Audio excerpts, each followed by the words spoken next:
Hey everyone, thanks for joining us. Just wanted to let you know you're in the right spot. We will get started in about 10 minutes.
Thanks for joining us. We're going to get started in about 5 minutes. So you have a few more minutes to get comfortable, figure out where you're going to be, and listen to this webinar. And again, we'll get started in just about 5 minutes.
Hey everyone, thank you so much for joining us today and really just taking time out of your busy schedule to learn about protecting your family and your vacation property. We have a lot to talk about today. My name is Shelby Hayes. I'm the marketing director at Evans and Davis, and I'm just going to be here to kind of kick things off, give you a heads up as to how all of this works, and then introduce your attorneys that you'll be hearing from today. This topic, very important, especially as we roll into summer season. I know a lot of you are getting ready for the busy seasons for your rental properties, if that's how you treat your vacation property, or for your family visiting those properties. And you really don't want to have to be worrying about the legal side and the insurance and the taxes. So we're going to try to get that off of your plate so you can really move on and enjoy your time at the lake or the mountains or wherever it is that you enjoy going. So like I said, my name is Shelby Hayes. I want to introduce Dustin Davis. He's one of the founding partners of Evans & Davis, and you'll be hearing from him throughout this presentation. We'll be going for about 45 minutes, leaving plenty of time to ask questions.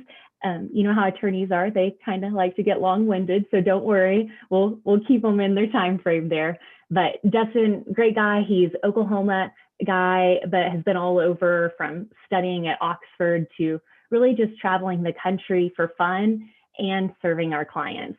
He is a lake house owner, so we do get to learn from him firsthand. And really, I think it's neat to get to listen to an attorney who also owns that property, because they've been on both sides of it. They've helped their clients, they think like an attorney, but then they're also realizing that some things just make their life more complicated, and that's not really what you want to do. So he has a great perspective on keeping things simple, but making sure that you are protected.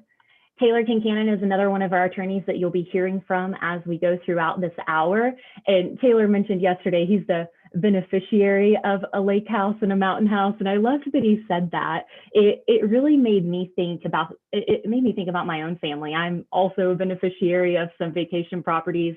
And it really took me and my brother urging my parents to take care of their planning for them to get it done. So sometimes it's not even the person that is the owner that realizes that this is important. You may have to encourage the friends or the family or the spouse that this is important. Taylor grew up in Western Oklahoma, went to the College of Law at the University of Tulsa, and y'all are going to be hearing a lot of great tips from both of these guys as we go throughout the day. I want to just give you a brief breakdown of Evans & Davis in case you aren't familiar. I know a lot of you are, but we are an estate and business planning law firm. We began in Edmond, Oklahoma, but now have offices in many other states. We have 18 attorneys on staff, and they all practice estate and business planning.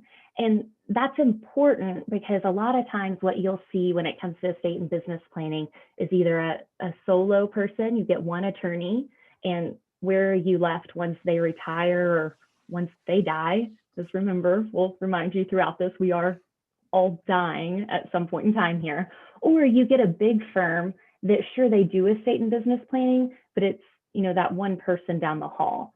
We really have an atmosphere with all 18 attorneys practicing in these areas that they become experts, and they all share knowledge with each other so that you're really getting the highest level of care when it comes to those areas. So that's a broad overview of what we do. I'll get over to Taylor now to talk about what we're going to cover in today's webinar.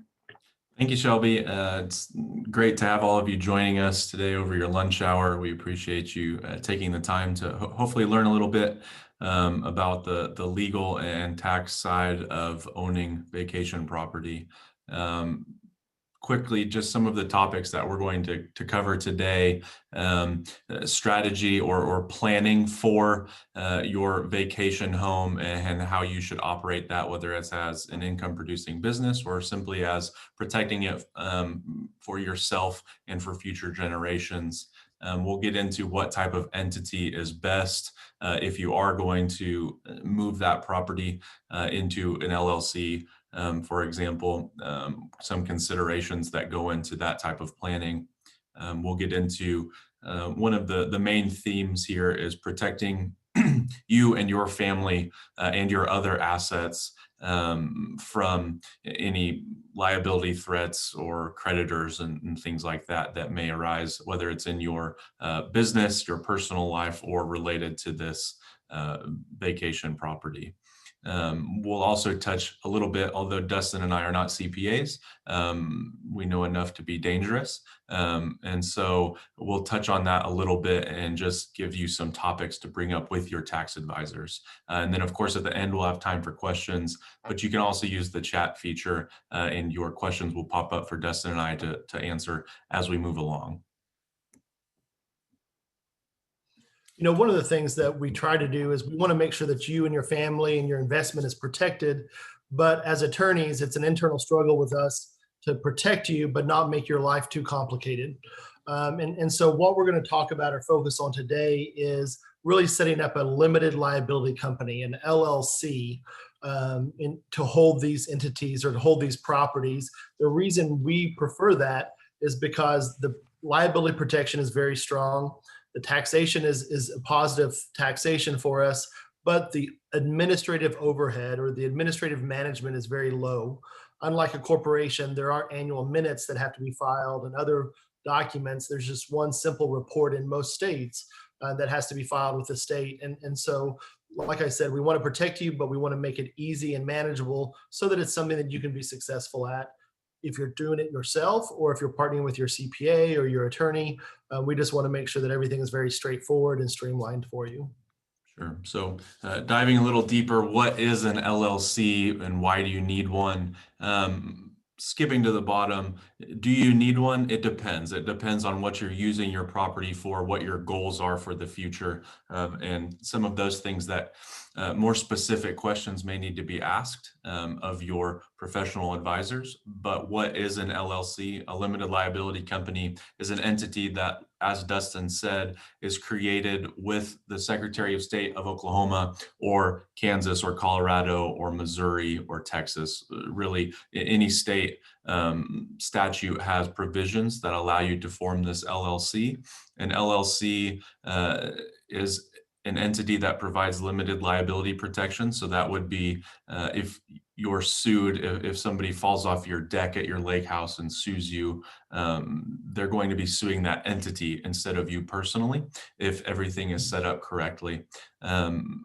Additionally, that LLC can dictate, who's getting the property or who has control over the property when you've passed or when you're incapacitated, or who is managing that property for your benefit or your family's benefit. Do you need an LLC before you own your home? No, you can set up your new entity at any point and through a quitclaim deed after your purchase, or even right now, maybe you've owned your home for 20 years and want to look at doing something a little bit different and take advantage of some of these protections. We can always just move that property into a new entity. Like I said, do you need one? It depends, but generally using an LLC will allow you to take advantage of some personal liability protection, as well as some tax benefits and ease of operating for your rental home or your lake house or your ski cabin. What is personal liability protection, and why do we need an LLC to protect you and your personal assets? Generally, high-level property law, do you have a duty to people that you invite to your property or that are using your properties? Yes. If Dustin and I invited you to one of our houses for dinner, we've got kind of a mid-level duty to make sure that everything is safe, to repair the things that we've known about that might be defects or dangerous things that are on our property. And that's about where it ends, because you're a guest in our home. It's also easier for us to know when there are defects or dangerous things that have arisen on our residential properties or where we live, because we're there every day. This liability protection comes in handy more on these lake cabins or ski cabins or rental properties, because you're likely not there every single day. So it's hard to know. Maybe one weekend you've got a bachelor or bachelorette party who's rented your cabin at Grand Lake or your ski house in Breckenridge. If you're not there the next 2 weeks before you have a family of 8 come with toddlers running around, you might not know that somebody was hanging off the side of the deck and broke the railing. At that point, a toddler falls off the side of the deck and that family's suing you or your LLC, depending on how that property is owned. Your duty to them has arisen to the highest level possible. So you owe a duty to make sure that that property that they're on is safe, free of danger or defects, or at least to warn them of those issues. We want to make sure at all times that your entity is protecting you in the case that something is wrong at that property or that that duty is ever breached. What are the formalities of owning an LLC or a corporation? As Dustin touched on a few slides ago, an LLC offers a lot more flexibility than a corporation, although corporations might be what you would typically think of as, hey, I'm operating a business, I need a C Corp or an S Corp. Formalities of an LLC, we're just filing articles of organization with the Secretary of State, typically wherever that property is located or wherever you are. And then every year you file an annual report or an annual renewal that just says, I'm still doing business, I'm still a member of this entity.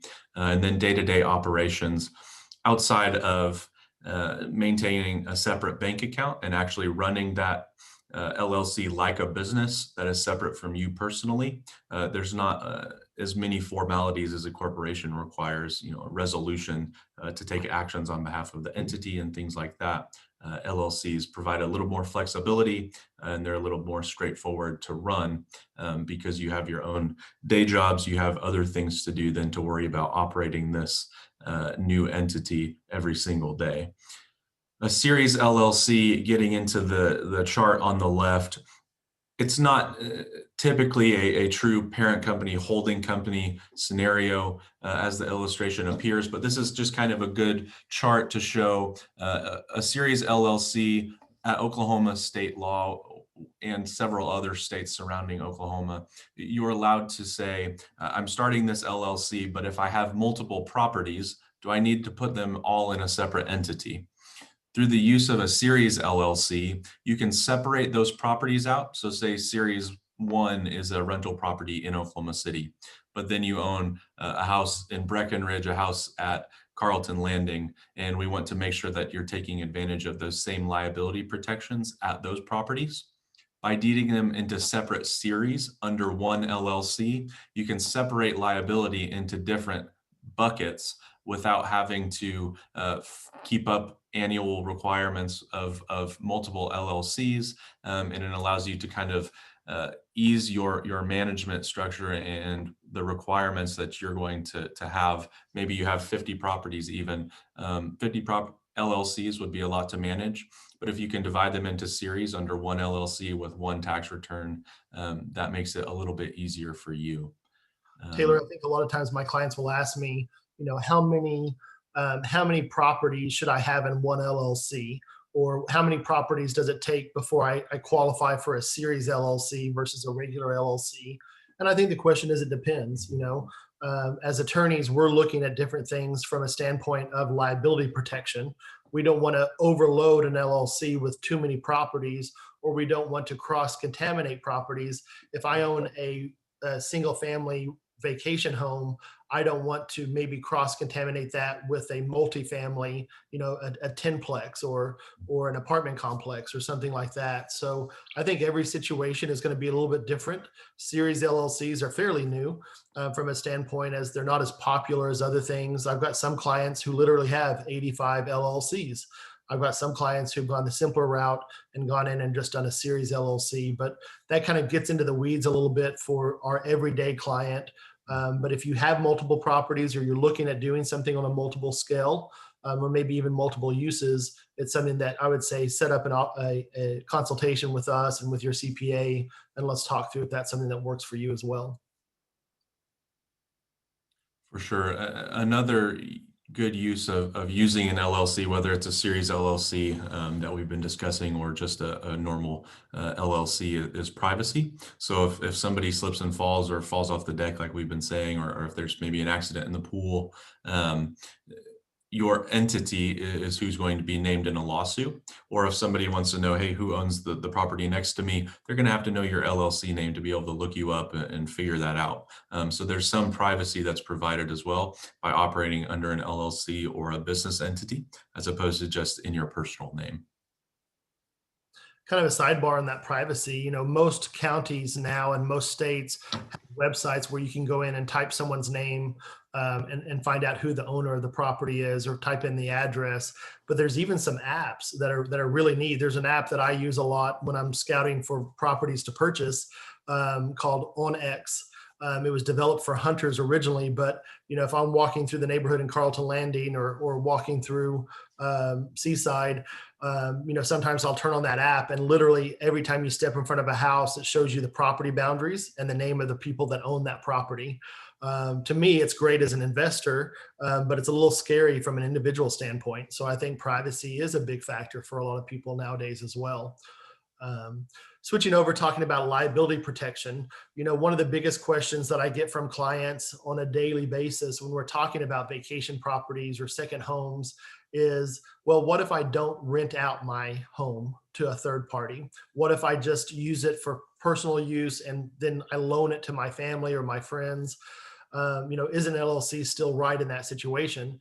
To me, the answer is yes. Of course, I'm always going to be overly protective from a liability protection, but whether you're renting a property to someone or whether you're loaning it to someone, there's still liability out there. Sure, if you're using it as a business and income purposes, I think your liability threshold is higher, but you just got to think outside the box when you're thinking about liability and the issues that are presented. Personal injury is the first thing that comes to our head. Falling off. Taylor keeps talking about falling off the deck. I don't think I'm going to ever stand against the deck or a side rail without thinking about that. But simple things, tripping and falling, whatever it may be. But you also have to think outside and think about. There's a famous case out there from several years ago where there were trespassers who came upon a vacation property that they knew was empty. They broke into the property. And as they were leaving the property, they slipped and cut themselves on the window where they entered and cut themselves. They ended up suing the homeowner and won. They received a financial settlement. And while that blows my mind, that's the kind of world that we live in. And so sometimes there's going to be issues like that are out there, and you want to make sure that you're protected. Dog bites are really big in most states. I know Oklahoma and several surrounding states have strict liability. If your dog attacks someone or bites someone, even if they're as little and helpless as Mr. there in the picture, that dog bite is going to result in some type of action against you 9 times out of 10. Boats, personal watercrafts, jet skis, all of those kinds of things are a heightened level of threat to a homeowner, especially whenever everyone's out there just having a good time. Sometimes alcohol's involved. Sometimes people that aren't used to driving boats or watercrafts are involved.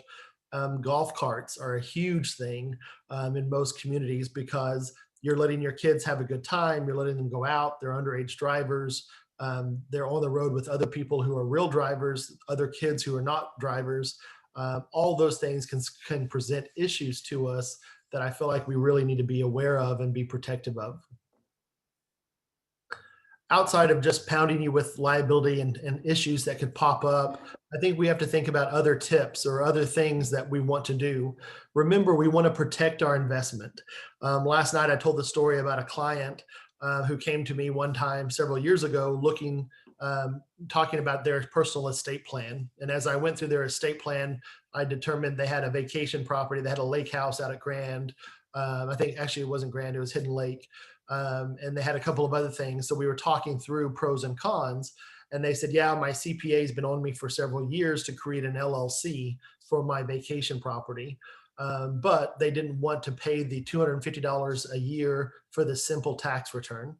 And I kind of started laughing, and they looked at me kind of funny. And I said, hey, you've got a $700,000 or $800,000 lake house. You've got an expensive boat. You've got a couple of jet skis, golf carts. You have over $1 million of toys and property here, but you're worried about the $250 a year in tax returns. And they kind of stepped back and said, you're right. This, if you look at it and compare the two, it doesn't really make sense. And so that's one thing that we really want to pound into everyone's heads is we need to protect our investments, protect everything that we do.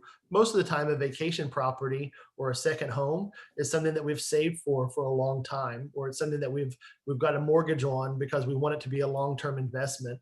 So there's no reason we wouldn't protect it just like we would anything else. As attorneys, 9 times out of 10, we're going to plan for the worst and hope for the best. And so making sure that you have adequate insurance coverage on those properties, on those toys, on those watercrafts, are a big key part of that protection. The LLC itself should be the last line of defense. I want your insurance, I want your other things to catch it before we get to the point that we have to use the protection of the LLC. And so whether that's property and casualty insurance, whether that's boat insurance or insurance on your golf cart, or even an umbrella policy that sets on top of all those coverages to make sure that you have that extra layer of protection. A week in the hospital is $1 million nowadays. Healthcare is not cheap. It's not affordable. And then you couple that with litigious people or litigious attorneys, and it can really be a disaster.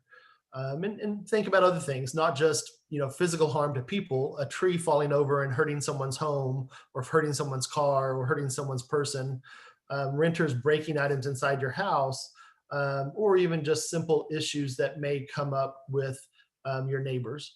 I had a guy at Texhoma recently who had a handshake deal with his neighbor on property line issues.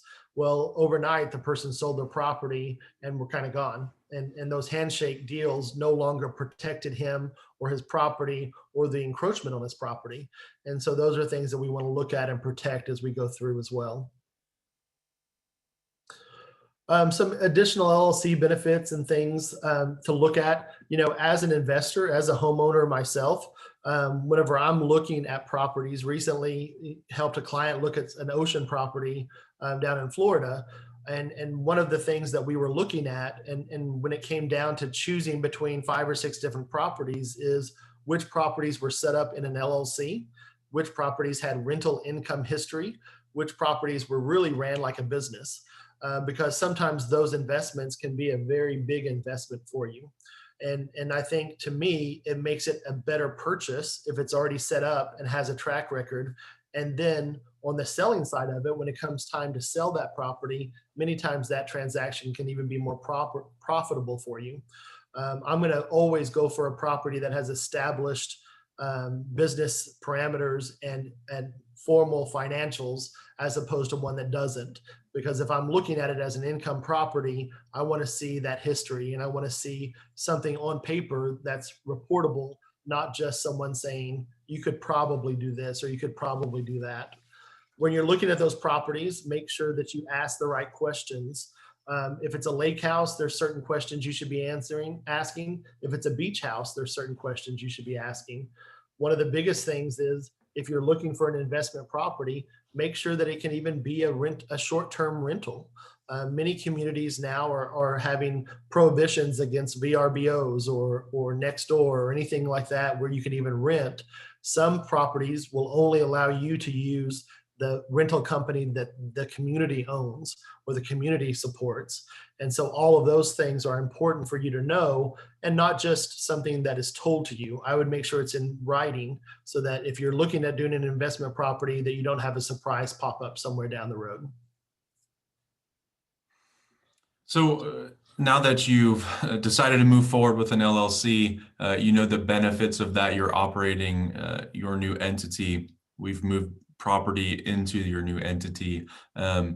What does it take to actually run it like a business, as we've been saying, and take advantage of all of that liability protection and all of those benefits that we've been discussing? Running it like a business means exactly what it sounds like. You're going to open a separate bank account titled in the name of the LLC. That way you're going to be able to keep track of your expenditures, your income, things like that based on that individual LLC or from those properties owned by the LLC, as opposed to using your personal checking account. What happens if you aren't filing those annual renewals using that separate bank account, actually treating it like a business and not just yourself as an individual operating it? that's going to lead to piercing the corporate veil. So that veil of liability protection that surrounds your property and protection from all of those other instances that Dustin mentioned. What happens if that gets set aside? Now your personal assets are open to a judgment. Of course, insurance is going to factor into this and other things like that that we've mentioned. But at the end of the day, if you're not operating your LLC like a separate business and you continue to run your property just like you have been while it's been in your personal name, then that corporate veil of liability protection gets set aside in court, and now your personal assets or other business assets are subject to any decisions there. As far as LegalZoom or other companies, and then just general legal advice, there are several disclaimers if you do use LegalZoom. Dustin and I both completely understand wanting to save money. Dustin owns a law firm and several other businesses, and we're all involved in other businesses, and we get wanting to save money, but sometimes that comes at a greater cost in years after you've saved that initial investment. These are all direct quotes from LegalZoom's website. If you need legal advice for a specific problem, you should consult an attorney licensed in your area. The law is a personal matter, and no general information or legal tool can fit every circumstance. So as we've been saying, this is really going to come down to sitting down with your personal advisors, with Dustin and I and your CPA, and really tailoring your plan to fit your assets and what your expectations or needs are and how you want this to benefit your family moving forward. I'm all over a good CYA, but for LegalZoom to have those disclaimers, it kind of makes me laugh. It makes me a little bit nervous as well. But basically, at the end of the day, what Taylor's emphasizing over and over again is just don't cut the corners. These properties are very important and are very expensive. And if you're going to go to the time and the expense of investing in a property, make sure that you have it set up properly so that you're protected and that your family's protected on down the road. That's right. So back into running it like a business. Still, we've mentioned before, you need an operating agreement. That's the agreement that says, here's how we're running this LLC. Who are the members, the managers? How are we taxed? How do we take distributions? And what are our powers with respect to property owned by the LLC?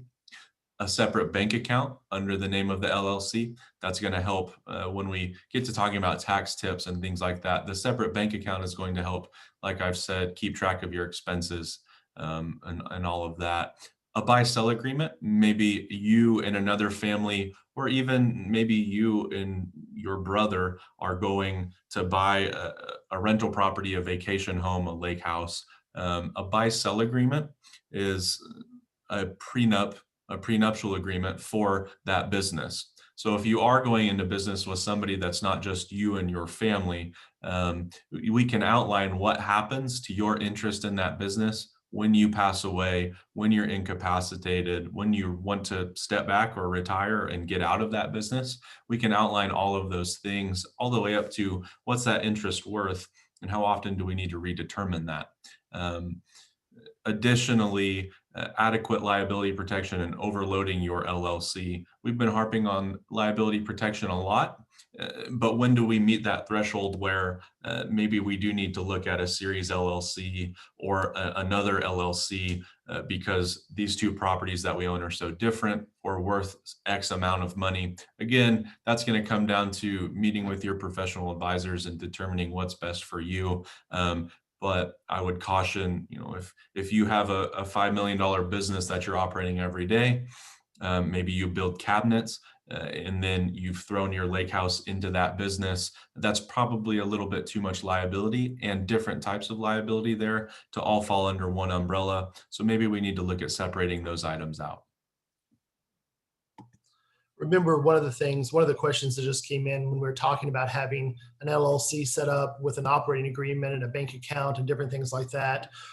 If you have one LLC and it owns one property or it owns 2 or 3 properties, that LLC just needs to have one checking account. You don't have to have a separate checking account for every single LLC inside that inside that, or every single property inside that LLC. And so that's something that, typically what I do, if I have an LLC that owns multiple properties, we kind of have different sub accounts, or different categories in our QuickBooks or Quicken system so that we can allocate expenses to each of those. But you do not have to have separate bank accounts. And sometimes that comes down to your personal preference. Sometimes that comes down to what your CPA prefers. But at the end of the day, it's not a requirement for sure. Some tips, that we had through the years of just things that are good advice for having a vacation home or that second property that you're not at all the time. Many times, you may have an alarm system at your home that you live at, but you don't want to spend the $80 a month for a vacation property to have the alarm system. And so with the invention of these Ring doorbells, when there's lots of different brands out there, it can be a really good deterrent. Number one, it keeps track of things that happen on your property at the front door. But we had an incident in one of the communities that we were at a few months ago where there was some vandalism, and they sent out on the Facebook group and said, hey, can everybody upload your Ring doorbell videos from this date and this time? Ended up being able to track the person walking down the street just because there were so many doorbells. We're able to see the event that occurred, and we're able to take care of the situation. So it's a great, affordable way to keep track. I know my parents have one on their front porch and they have one on their back porch, and that covers pretty much any type of activity that happens around the house. It saves them money on an alarm system. It saves them money on the video system, and it's a great thing to have. If you are using your property for vacation rentals, sometimes it's really nice to have a management company that takes care of that for you. At the very least, I always recommend that you have a groundskeeper or someone that can check on the property on a regular basis. At our lake house, we have a housekeeper that comes once a week. It's very affordable. It's not so much to clean every week, but it's to make sure Amazon packages are put up or make sure that the toilets are working okay. Just having that live person walk through the house once a week is a great way to kind of keep track of those things at a fraction of the cost that a management company or a groundskeeper could be. So those are things to kind of look for as well. And many times, in different communities, there will be people that spend almost their full-time job just in that community. So you can get a discount on those types of workers as well. Probably if I were to walk down the street in Oklahoma and Texas and Kansas, I could probably pick out 3 out of every 5 houses that has a spare key hidden somewhere on the porch. We have to be really careful about that nowadays, but even more so, be careful about freely giving out gate codes or door codes, unless it's something that you have control over and can reset on a regular basis. I know I've been at several properties in Florida where they just said, hey, here's the door code. And when we stayed at it the next year, it was the same door code. And I can only imagine how many hundreds of people had that door code. That creates liability for you. It exposes your property. But also now, if you have a renter staying there and someone accesses the property, it can cause even more problems for you as well. When you're buying, make sure that you know the area where you're buying. There's lots of sexy places to buy. There's lots of enticing things to jump into, but just know that everything can be seasonal. Rental fees that are advertised, make sure that you know the full picture, because renting at a lake house in Oklahoma during December is not going to be nearly as profitable as it is in July. So know things about that property before you buy. And likewise, if it's a property you're selling, make sure that you have that information readily available to provide, because that can, again, increase the price that someone's willing to pay for your property. At the end of the day, always get to know your nosy neighbor. That person can be a life source of information for you. That person can be your best friend, or they can be your worst enemy. But many times they know what's going on in the neighborhood. They know what's going on your property, and it's a great contact to have no matter what.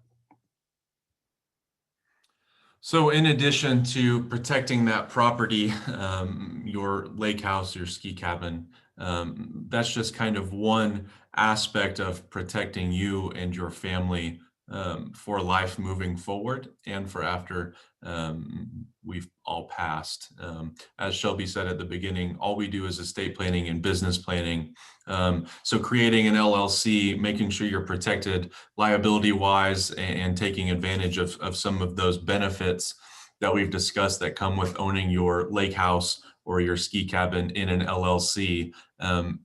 That's one part or one piece of the puzzle in making sure that you have global protection from an estate and business planning side, whether that is creating a revocable trust. That's kind of the bucket that holds all of your assets. That LLC and that lake house being one asset that we would move to that bucket. That way we're avoiding probate. We are making sure that we're meeting your intent and not following what state statute would say for where you want your assets to go when you've passed. In addition to, as we've mentioned, a buy-sell agreement. It may be you're going in on a lake house with a partner or a friend. Everything is great when you're buying a lake house and when you first start using it. But what happens if somebody wants out, or if there is a lawsuit, or somebody passes away? We need to dictate that on paper while everybody's happy, because eventually, no matter how great of friends you are, when money and death and families start to get involved, dynamics tend to change. In addition, to your personal estate plan, what goes into that estate planning are powers of attorney, healthcare documents that say who can make decisions on my behalf, and then just making sure that all of your assets, the LLC, the vacation homes included, are properly funded into that global estate plan, and that everything is going to work the way that you've been told it would when you do pass or when you're incapacitated down the line. I'm a strong believer in making sure that whether it's your LLC for your property, whether it's your trust or your will, your business documents, all of those things need to go hand in hand. With the right hand needs to know what the left hand's doing. And I think that's just as important for your attorney to be able to work with your financial planner, the attorney to have a good relationship with the CPA, because really we do all of these types of planning so that one day when you're not here, or when you're not able to conduct business on your own, that everything's going to be taken care of. And so you need all of those professional partners to have a seat at the table so that they can take what you've done and what you've prepared and pass it on to the next generation. I was visiting with the family just this morning, where they had one attorney draft their mother's will, another attorney did the probate, another attorney did a special needs trust for the brother, and then they were calling me to set up a family LLC. Well, that's 4 attorneys with 4 different perspectives and 4 different professional opinions. And so you can imagine why it's a hot mess right now. And I tried to encourage them, all of those different opinions and all those things being drafted by different people, while it's okay, it definitely doesn't make life easy for any of them.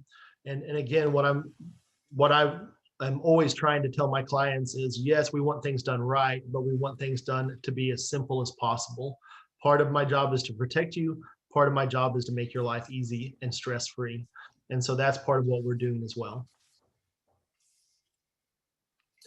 My big disclaimer, taxes. If I were a CPA, I would recommend, and this goes out to Adam and Josh and Miles and Chuck and all these other guys that I saw on the webinar today. I'm definitely not a CPA. I'm around it enough that I know enough to be dangerous. But the biggest questions clients ask are, what can I deduct if I set up an LLC or if I have a vacation property? And my number one answer is, let's get on the horn with your CPA, because part of it is personal opinion, part of it is tax law, part of it is the way they've done things in the past and what their comfort levels are. But a lot of times, just to kind of go through a checklist, a lot of times you can deduct ordinary and necessary expenses. Maybe travel to and from the vacation property. Of course, part of that is going to be for your personal use. Part of that's going to be checking on the property or maintenance and things of that nature. Meals and entertainment is maybe a stretch, but can be used if you're advertising for the property or talking with various people and groups about the properties. Repairs and maintenance is pretty straightforward, but there's lots of different things. Furniture and decor, designing, if you have a home office there, depending on how much time you spend there per year, all of those things kind of go into it. We've always said we want someone who's very aggressive in making sure that you're getting the bang for your buck on some of these deductions, but we don't want you to go to jail. And so that's why it's important not only to have a good attorney who understands not just the estate planning side and the business planning side, but also is willing to partner with your CPA and your financial planner to make sure that you're getting everything that you need and everything that you want. Other common tax law questions out there are, can I deduct my mortgage? Well, yes and no, and maybe so is the answer. Mortgage interest deductions are changing, every year. Depreciation laws are changing. A lot of those things are different. Sometimes people will look at a tax loss, rental income versus business income, or active income versus passive. Again, not our area of expertise, but we have a lot of great qualified CPAs and tax professionals that we will definitely connect you with if you don't have one of your own, to make sure that you're protected. One of my favorite stories from a few years ago was I had a client, really smart guy, and he had several investment properties, not vacation properties, but just investment properties. And one of the things that when he was sitting there going through his estate plan, I had my assistant Courtney was trying to find his LLCs because he had 2 or 3 different properties in different LLCs. And I said, we can't find them on the Secretary of State. I'm not finding any, operating agreements or anything like that. I said, can you give me a little bit more information? And he said, well, several years ago, my CPA had recommended it, told me to get with an attorney, or told me I could just do it on my own. So when I bought each of these properties, I just bought the property and added LLC to the name that I wanted to choose. No legal structure, no filing with the Secretary of State. And he said, I thought doing it on my own was just adding the letters LLC, and that made me protected. Needless to say, it was a very interesting legal situation where we had to go in and create the LLC and then kind of back into it, but we were able to get it all cleaned up. But again, like I said, great guy, very smart. It just wasn't his area of expertise. And one of my favorite quotes by Will Rogers is, we're all ignorant, just in different topics. There were different subjects. And that's so true, with every type of area that all of us are involved in this webinar. So one of the common questions, just kind of continuing with some tax questions, is how is an LLC taxed and what does it change for me once I've started using that LLC? Again, it depends, and we're going to always defer to your personal tax advisor or your CPA.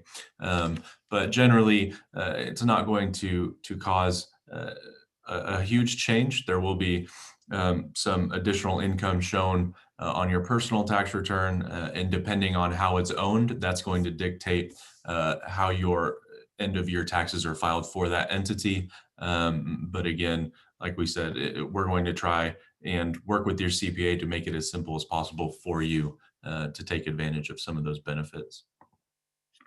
One of the questions that came through a while ago was actually talking about, so if I have a vacation property and that's in my name or in an LLC name, and then we go out for the day with friends, and we're in a boat that's not in my name, a family boat maybe that's in someone else's name, and someone gets hurt, what does the liability look like from that standpoint? And to be honest with you, I had a case like that in Northern California last year, 2 years ago, where they were at a vacation property that was in their grandparents' name. The boat was in the parents' name, and the grandkids took the boat out. And when they were docking the boat, getting up on the boat ramp, someone, instead of reversing, hit the gas, and the boat kind of jumped the dock and smashed another third party's hand who happened to be a surgeon, right? Worst case scenario. And so we have a vacation property owned by the grandparents, a boat owned by the parents and the kids who were in college. And what happened in that scenario was the person sued all 3 parties. They sued the property owner, they sued the boat owner, and they sued the individuals who were on the boat. It's a reach, obviously, to sue the property owner, because in my situation, in my opinion, from a legal liability standpoint, they had nothing to do with it. But again, when it comes to these types of suits, a lot of attorneys will name anyone and everyone they can that can get involved, if anything else, just for cost of defense settlement. And in that situation, the homeowner, their homeowner's insurance paid a cost of defense settlement, and I think it was around $5,000 or $10,000 the owners of the boat had to pay, which then exceeded their liability limits, and they had to pay out of pocket, and then the kids paid some. And so yes, it could lead to liability. I don't think it's a winning case per se, but it could lead to a settlement for sure. Another question that just came through is, are there ways, say you have an LLC or you don't have an LLC, but are there small tangible ways that you can kind of help to protect yourself? Whether that is a no trespassing sign, adding gates, things like that. And definitely all of those items would kind of go back to how we've talked about what's your duty to the people using your home, or who you've invited over. If you put a no diving sign at the end of your dock because you know it's 4 feet shallow, that's a great recommendation, something we would definitely recommend as well. No trespassing signs, just kind of all of these things, adding gates where you can, or fences. All of these things just go to show that you are getting closer to fulfilling that duty that you owe to who's visiting your property. Some of these we might be borderline getting into plaintiff's attorney or torts questions, and like we've said, that's not, we do estate planning and business planning and not plaintiff's attorney, but we do know that all of these steps that you can take to kind of show that you're taking precautions and showing those cautions towards your guests are great ideas and definite recommendations that we would follow. Absolutely. We had a question just come in from John that said, is there advantage to a one-person LLC versus a two-person LLC? And I know that's a big controversy right now, because many people feel as though if you're a single owner LLC, that there is no liability protection, that there are cases out there that say, really, even though you're a single owner of the LLC, then you're really just yourself. And so out of abundance of caution, many times people will make it a multi-member LLC. The husband's a partner, the wife's a partner, the kids are a partner, or other families. But I think there is some strength in having multiple members of that LLC, just because of some of the case law that's out there that can potentially cripple that single member LLC. Is a single member LLC better than nothing? Probably, but it depends on the case, and it depends on the state, and depends on where you are and what the situation is.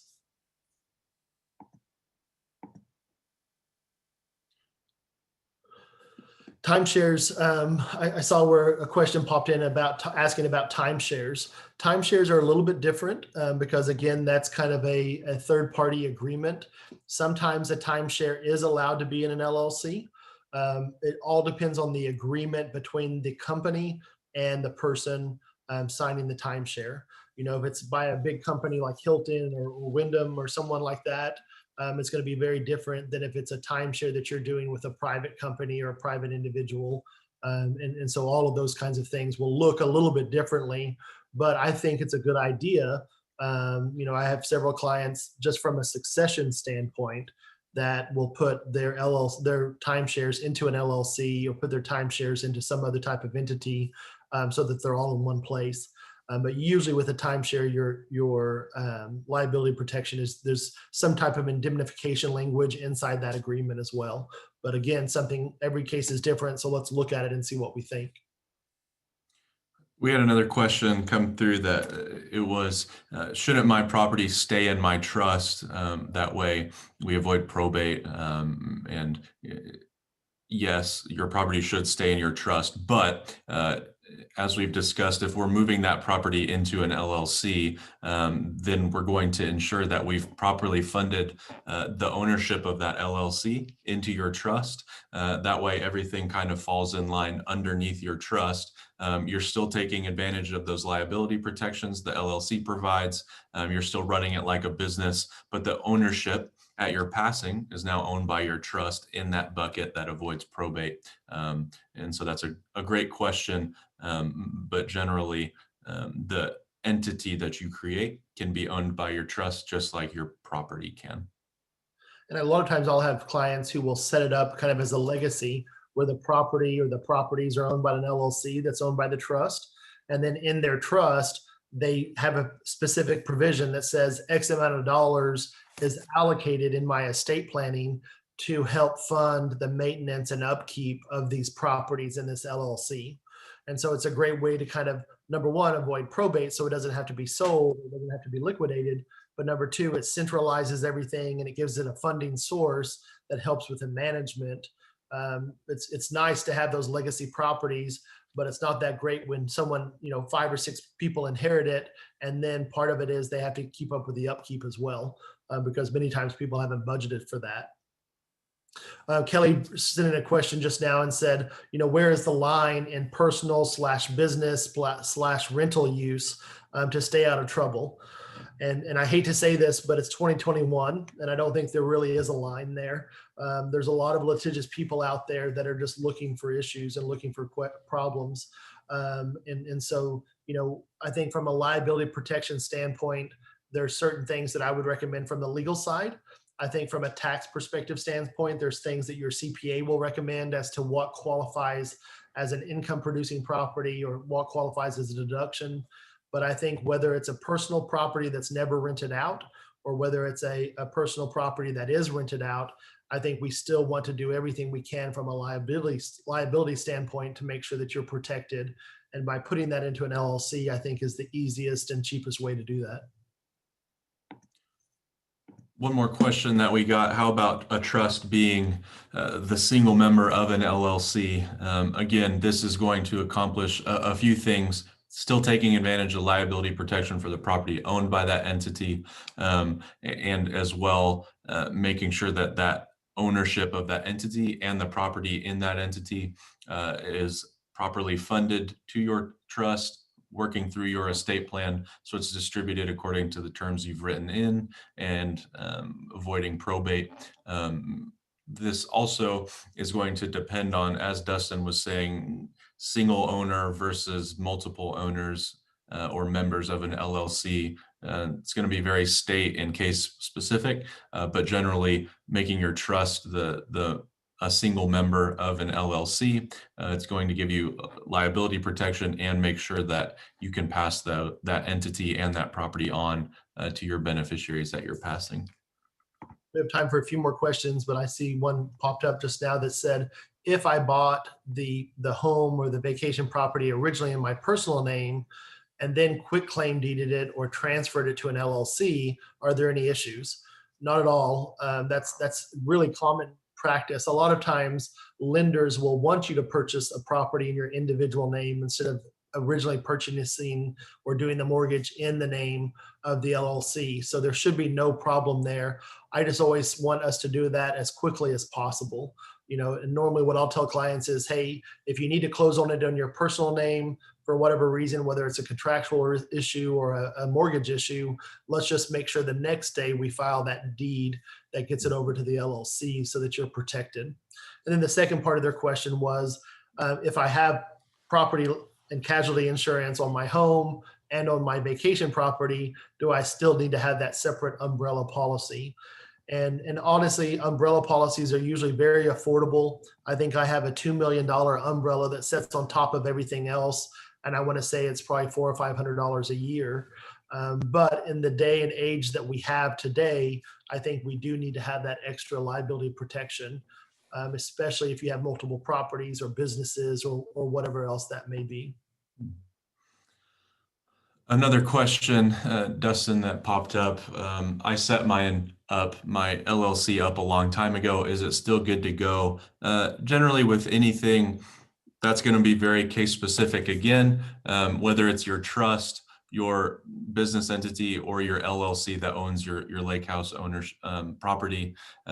We would recommend reviewing that just to make sure that everything that needs to be in your operating agreement is in there. For example, a lot of times we'll review an operating agreement or articles of organization, even when a client comes in, that say the property was deeded to the LLC that was created in 2010, and the operating agreement or the articles of organization says the duration of this company is 10 years. So now in 2020, that entity ceased existence. that's where we're crossing the line there to getting into piercing that corporate veil. Can we still take advantage of some of those liability protections? It's going to be kind of hard to show you're operating this as a separate business if in the operating agreement itself it said this is only a business for 10 years.